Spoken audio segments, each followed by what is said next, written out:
Developmental molecular biologist and research consultant John Medina कहते हैं कि हमारी सारी प्रॉब्लम्स की जड़ हमारे दिमाग का सोचने का तरीका है और ये तभी ठीक हो सकता है जब हम दिमाग के जरूरी रूल्स को जान लें। तो इसीलिए उन्होंने हमारे लिए न्यूयॉर्क टाइम्स की best seller book brain rules लिखी है, जिसमें उन्होंने 12 साइंटिफिक ब्रेन रूल्स बताए हैं जिन्हें जान के और फॉलो करके हम अपने पढ़ने की, सीखने की और काम करने की पावर को 10 गुना बढ़ा सकते हैं। चाहे आप एक बिजनेसमैन हो या जॉब वर्किंग हो, स्टूडेंट हो या इवन टीचर, ये 12 तरीके आपकी परफॉर्मेंस नेक्स्ट लेवल पे ले जाएंगे और डेली लाइफ में आपके लिए चीजें आसान करके आपकी लाइफ को, आपको और आपके ब्रेन को पहले से बेहतर और स्मार्ट बनाएंगे। तो आइए जानते हैं वो 12 रूल्स।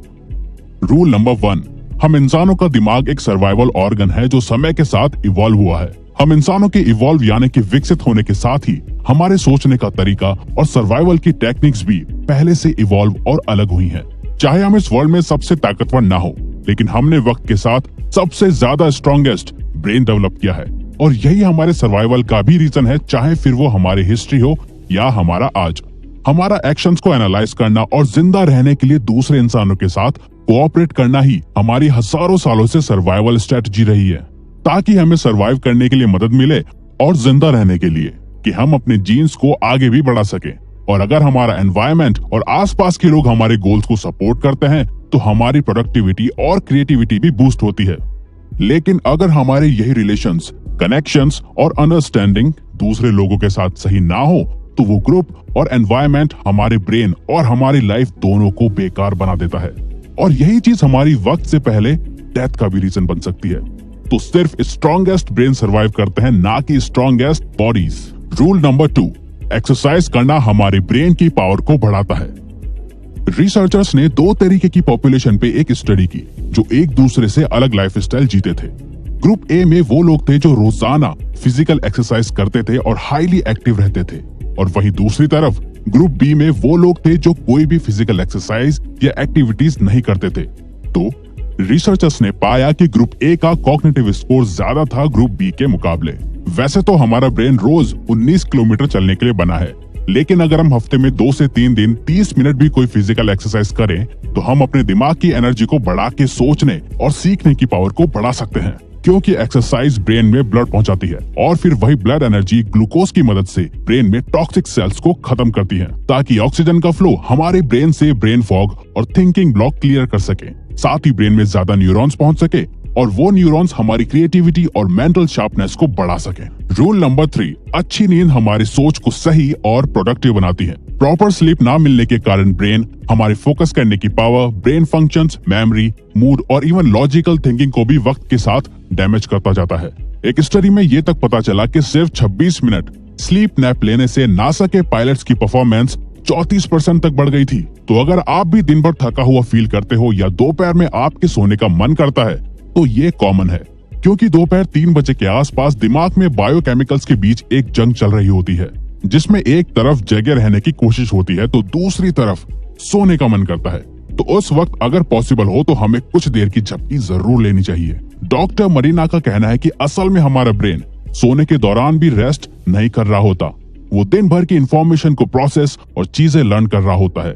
लेकिन हमारे लिए प्रॉपर स्लीप और नैप्स लेना बहुत जरूरी है एक प्रोडक्टिव माइंड के लिए। रूल नंबर 4, हमेशा चिंता करना हमारी लर्निंग एबिलिटी और दिमाग दोनों को डैमेज करता है।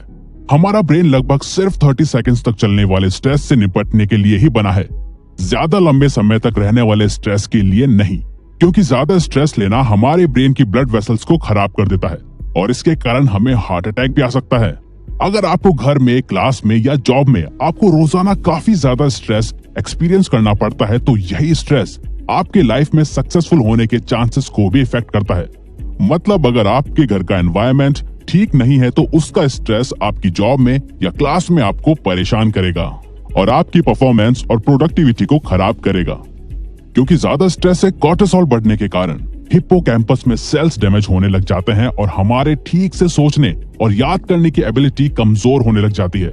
तो अगर आपके रिलेशंस ठीक नहीं है और इस बात का आपको स्ट्रेस होता है तो उन्हें ठीक करो और अपने घर का स्ट्रेस अपने ऑफिस या क्लास में लेके मत जाओ। जिन चीजों और लोगों को कंट्रोल नहीं कर सकते उनका स्ट्रेस आपको नहीं लेना चाहिए। रूल नंबर 5, हर दिमाग डिफरेंटली वायर्ड होता है। हमें स्कूल में बताया गया था कि हम इंसानों का ब्रेन एक जैसा होता है, लेकिन ये इन्फॉर्मेशन गलत है। काफी रिसर्च के बाद साइंटिस्ट ने बताया कि हर इंसान की ब्रेन की वायरिंग अलग होती है। हम अपने ब्रेन को डेवलप तो कर सकते हैं, लेकिन हमारा ब्रेन किसी और की तरह बिल्कुल सेम नहीं हो सकता, यहाँ तक कि दो जुड़वा बच्चों का भी नहीं।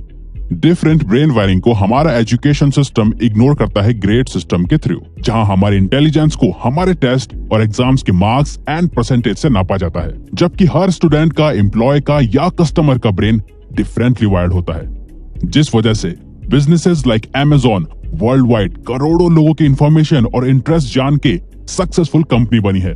तभी अगर हम सिर्फ एक बार किसी प्रोडक्ट को Amazon या कोई और साइट में सिर्फ देखते हैं, तो फिर वो प्रोडक्ट हमारे सारे सोशल मीडिया प्लेटफॉर्म में हमें दिखाई देता है। रूल नंबर 6, हम इंसान बोरिंग चीजों पे ध्यान नहीं देते।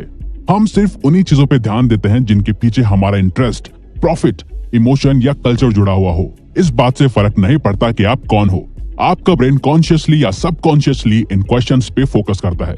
जैसे, क्या मैं ये खा सकता हूँ? क्या ये मुझे खा सकता है? क्या मैं इससे रिलेशन बना सकता हूँ, या क्या मैंने इसे देखा है?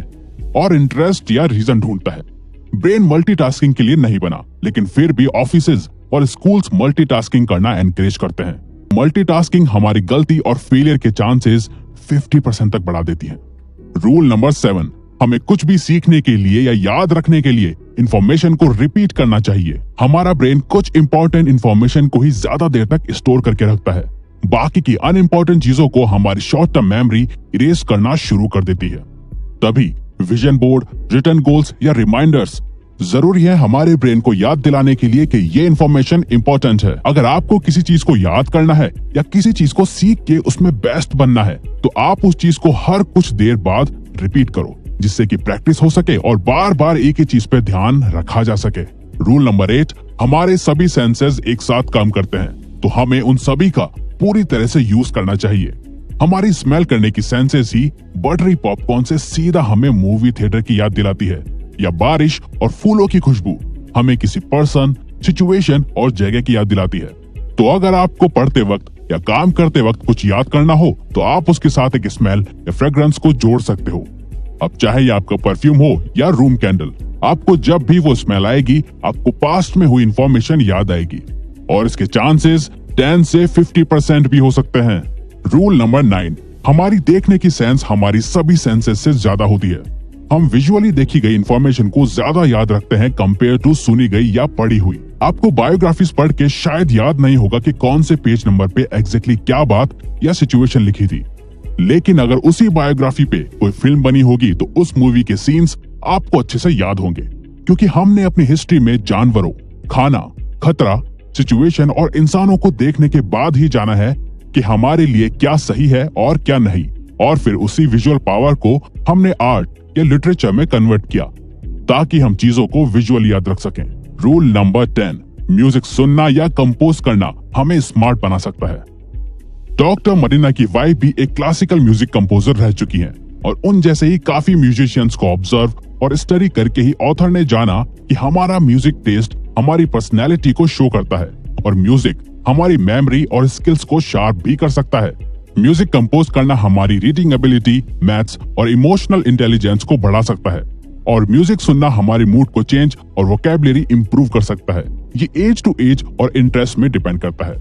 रूल नंबर 11, मेल और फीमेल का दिमाग एक दूसरे से डिफरेंट होता है। एक बार रिसर्चर लैरी केहिल ने मेल्स और फीमेल्स को एक हॉरर मूवी दिखाई और पाया कि उस दौरान मेल्स के ब्रेन का सिर्फ राइट हेमिस्फीयर काम कर रहा है और लेफ्ट हिस्सा शांत था, वही फीमेल्स का लेफ्ट हेमिस्फीयर काम कर रहा था और राइट हिस्सा शांत था, जिससे उन्हें पता चला कि मेल्स और फीमेल्स का स्ट्रेस हैंडल करने का, सोचने का और काम करने का तरीका एक दूसरे से काफी अलग होता है। और ऐसी ही काफी केस स्टडीज करने के बाद मेंटल हेल्थ प्रोफेशनल्स को पता चला कि फीमेल्स मेल्स से ज्यादा डिप्रेस्ड होती हैं और नर्वस हो जाती हैं, और प्यूबर्टी के दौरान वो काफी एंजाइटी भी फील करती हैं। वहीं लड़के प्यूबर्टी के दौरान एंटी सोशल हो जाते हैं। मेल्स और फीमेल्स का इमोशंस को हैंडल करने का तरीका भी एक दूसरे से काफी अलग होता है। रूल नंबर 12, हम इंसान एक पावरफुल और नेचुरल एक्सप्लोरर्स हैं। हमेशा कुछ नया एक्सप्लोर करने का डिजायर हमें कभी भी अकेला नहीं छोड़ता, लेकिन हम ज्यादातर अपनी क्लासेस या ऑफिस के क्यूबिकल में ही फंसे रहते हैं, जबकि हम ह्यूमंस नई चीजें एक्सप्लोर करने के लिए और सीखने के लिए बने हैं। हम बचपन में कितने क्यूरियस होते हैं, हर एक चीज को तोड़ के या खोल के हमें उसके बारे में जानना होता था, लेकिन यही चीज उम्र बढ़ने के साथ कम हो जाती है। गूगल अपने एम्प्लॉयज को हमेशा एटलीस्ट 20% टाइम देता है एक्सप्लोर करने के लिए, और यही एक्सप्लोरेशन ने जीमेल और गूगल न्यूज आइडियाज को इन्वेंट करा। तो हमें भी बच्चों की तरह ही कुछ डिफरेंट एक्सप्लोर या ट्राई करते रहना चाहिए ग्रेट आइडिया और ब्रेन ग्रोथ के लिए। तो ये वीडियो यहीं खत्म होती है। अगर आप चाहते हो कि हम किसी पर्टिकुलर टॉपिक पे या प्रॉब्लम पे वीडियो बनाएं तो प्लीज कमेंट बॉक्स में बताओ, हम उस पे वीडियो बनाने की कोशिश करेंगे, क्योंकि हम यहाँ आपकी हेल्प करना चाहते हैं। और हाँ, सब्सक्राइब करके और बेल आइकन को ऑन करके इस चैनल को ग्रो करने में सपोर्ट करो। Thank you for watching.